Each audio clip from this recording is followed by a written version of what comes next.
Assalamualaikum warahmatullahi wabarakatuh. Alhamdulillah, kita bertemu kembali pada pelajaran kita hari ini.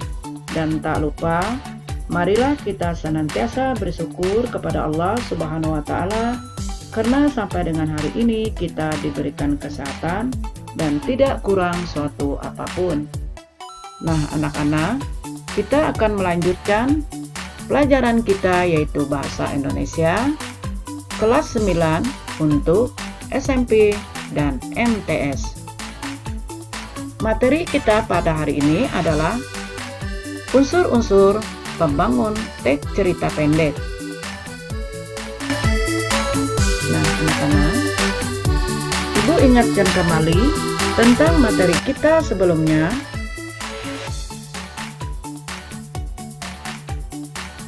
Nah, pada pelajaran yang lalu kita membahas tentang definisi, perbedaan, dan ciri-ciri dari teks cerita pendek. Adapun materi kita pada hari ini adalah memahami unsur-unsur pembangun teks cerita pendek. Nah, sebelum kita melanjutkan materi kita, Ibu akan menyampaikan kompetensi dasar kita, yaitu 3.5 mengidentifikasi unsur pembangun karya sastra dalam teks cerita pendek yang dibaca atau didengar. Adapun tujuan pembelajaran kita, setelah mengikuti rangkaian kegiatan pembelajaran, diharapkan siswa mampu menentukan unsur intrinsik cerpen. Yang kedua, menentukan unsur ekstrinsik cerpen.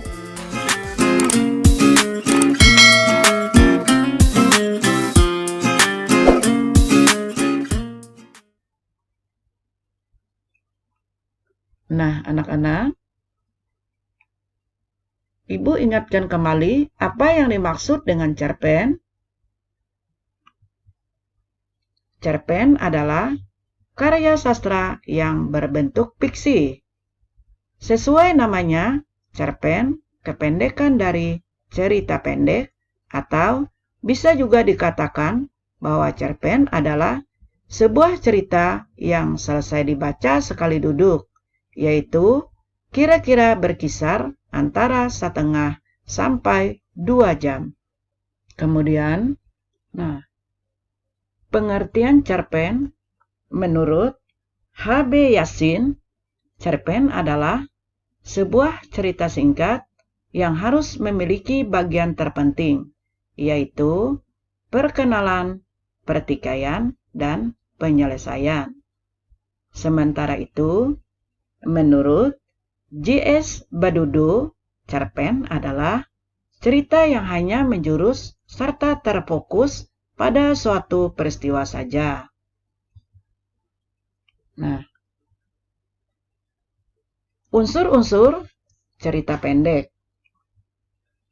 Teks cerpen memuat unsur-unsur pembangun cerita. Unsur pembangun cerita tersebut yaitu yang pertama, unsur intrinsik, dan yang kedua adalah unsur ekstrinsik. Unsur intrinsik adalah unsur yang membangun karya sastra itu sendiri, sedangkan unsur ekstrinsik, unsur yang berada di luar karya sastra. Yang termasuk dalam unsur intrinsik cerita pendek adalah yang pertama, tema, kedua, latar, ketiga, penokohan, 4, sudut pandang, 5, alur, dan yang keenam, amanat.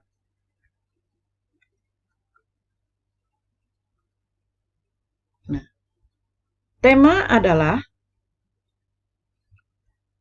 makna yang terkandung oleh sebuah cerita. Tema dapat bersinonim dengan ide utama. Jadi, tema adalah gagasan dasar umum, dasar cerita dalam sebuah karya yang digunakan pengarang untuk mengembangkan cerita. Tema yang sering diangkat dalam karya adalah masalah kehidupan. Masalah tersebut berupa pengalaman yang bersifat individual dan sosial. Misalnya, tema yang diangkat antara lain adalah cinta. Cinta misalnya, cinta terhadap Tuhan, tanah air, cinta terhadap orang tua atau kekasih. Kemudian, tema kesetiakawanan dan keadilan. Kemudian, unsur intrinsik dalam cerita imajinasi yang kedua adalah alur. Alur adalah rangkaian peristiwa yang direka dan dijalin dengan saksama dan menggerakkan jalan cerita melalui kerumitan ke arah klimaks dan penyelesaian. Nah, alur dalam cerpen dibagi menjadi 3 jenis, yaitu ada alur maju, alur mundur, dan alur campuran.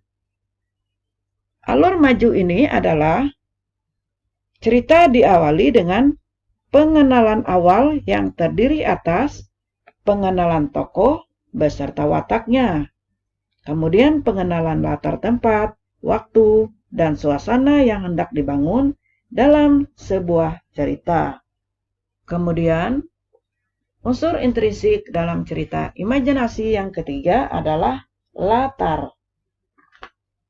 Latar adalah sama dengan setting, atau disebut juga dengan landas lampu, yaitu menyaran pada pengertian tepat, hubungan waktu atau lingkungan sosial tempat terjadinya peristiwa-peristiwa yang diceritakan. Latar tempat ini adalah menyaran pada lokasi terjadi peristiwa-peristiwa yang diceritakan dalam karya fiksi.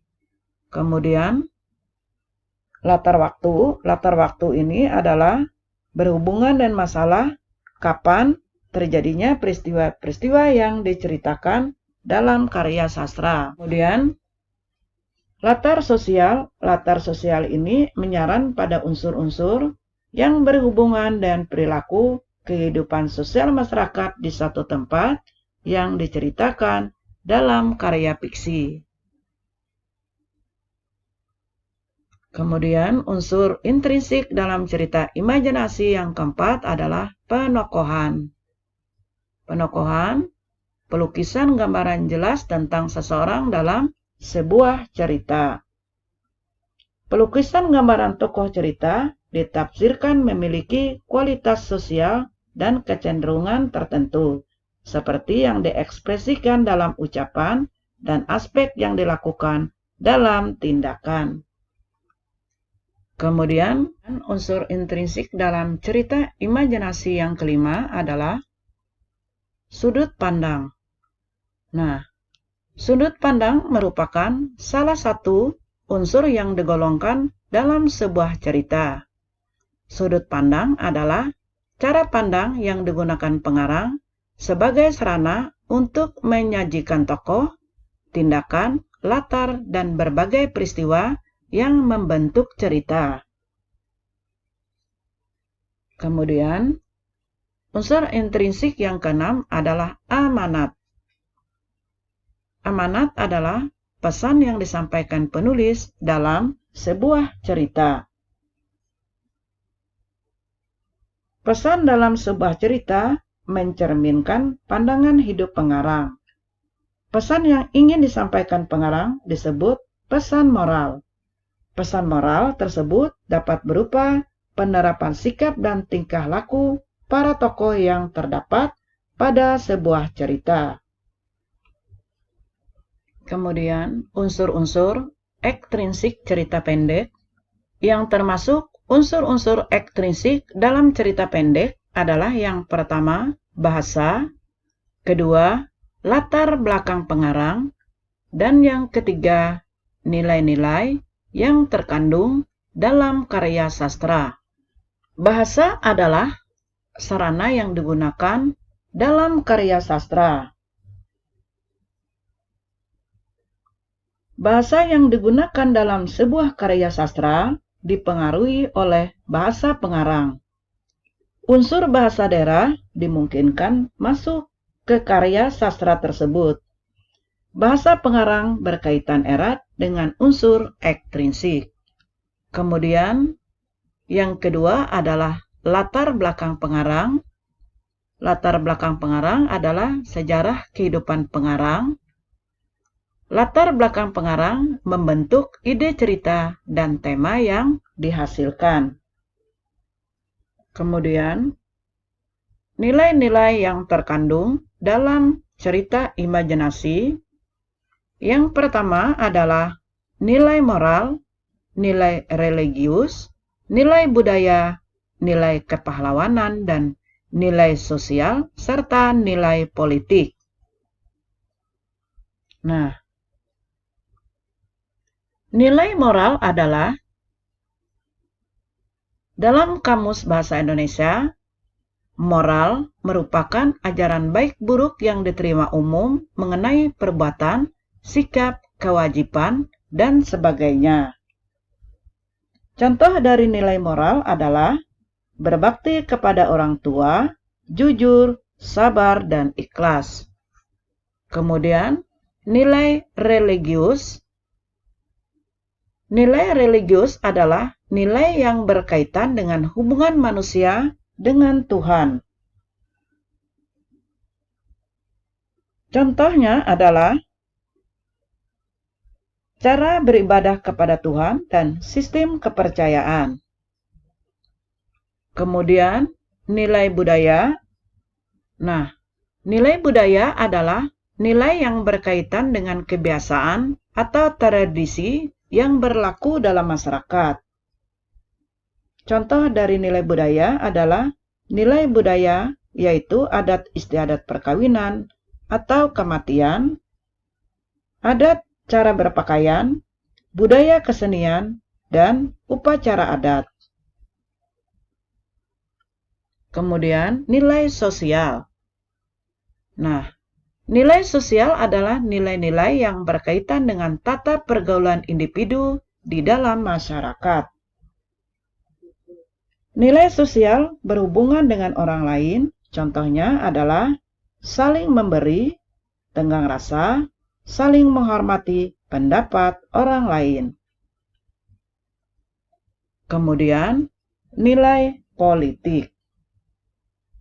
Nilai politik adalah nilai yang berhubungan dengan pemerintahan dalam suatu daerah. Gejolak tersebut menjadi latar cerita. Latar peristiwa politik dijadikan salah satu dokumen sejarah bangsa. Nah, anak-anak, berikut contoh dari cerita pendek. Nah, ini kalian baca, kalian simak dari contoh cerita pendek berikut.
Nah, anak-anak, sekarang kita tentukan unsur-unsur dalam cerita pendek pada cerita tersebut. Nah, dari cerita tersebut, temanya adalah yaitu tentang kepedulian. Adapun tokoh dalam cerita tersebut adalah Nelea, ayah dan petugas Saspol. Latarnya ada latar tempat, waktu, dan suasana, yaitu latarnya di telasi toko atau barang dagangan di toko. Waktunya malam hari, suasananya sedih. Adapun amanat yang kita ambil dari cerita tersebut adalah seorang petugas penertiban harus tegas melaksanakan pekerjaan dan kewajibannya, yaitu menertibkan preman, pengamen, dan pedagang asongan. Kemudian, seorang ayah harus memperhatikan dan peduli dengan kondisi anaknya. Amanat yang ketiga, seorang ayah harus melindungi anaknya sekuat tenaga. Kemudian, jika kita melakukan kesalahan atau pelanggaran aturan, seharusnya kita tidak berusaha melarikan diri. Kemudian, alur, yaitu alur campuran. Sudut pandang yang digunakan pengarang dalam cerita tersebut adalah digunakan pengarang, yaitu sudut pandang orang ketiga serba tahu. Nah, anak-anak, demikianlah unsur-unsur teks cerita pendek. Nah, ini ada soal kalian kerjakan. Soal yang pertama, jelaskan unsur-unsur pembangun teks cerpen. Soal yang kedua, apa saja unsur ekstrinsik dalam teks cerpen? Ibu bacakan lagi soal yang pertama. Jelaskan unsur-unsur pembangun teks cerpen. Soal yang kedua, apa saja unsur ekstrinsik dalam teks cerpen? Nah, anak-anak, janganlah malas untuk belajar, karena ilmu adalah harta yang bisa kita bawa kemanapun tanpa membebani kita. Oleh karena itu, janganlah membuang waktumu, belajarlah, karena apa yang kamu pelajari akan berguna untuk masa depanmu. Nah, selamat bekerja, semoga sukses selalu. Nah, demikianlah yang dapat Ibu sampaikan. Salah hilap, mohon maaf. Terima kasih atas perhatiannya. Semoga bermanfaat. Ibu Airi, Assalamualaikum warahmatullahi wabarakatuh.